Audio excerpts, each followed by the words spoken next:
Sarap mga kabs natin. Dito yung DIY. Yung nakaraan yung manok yung pinaikot-ikot natin dito yung ulo ng baboy. Sa susunod kaya, Ganun na yun mamaya. Nakagano ng ano yun, no? baka na rin.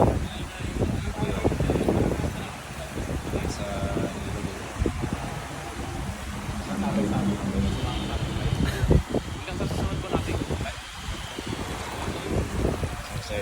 Punasan pala natin yung ano.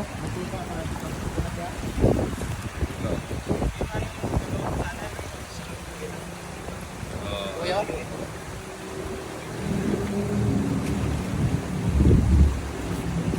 Pinapawisan. Pinapawisan. Para pumula ba? Lalo. Kasi pag palaging nakatama yung mantika.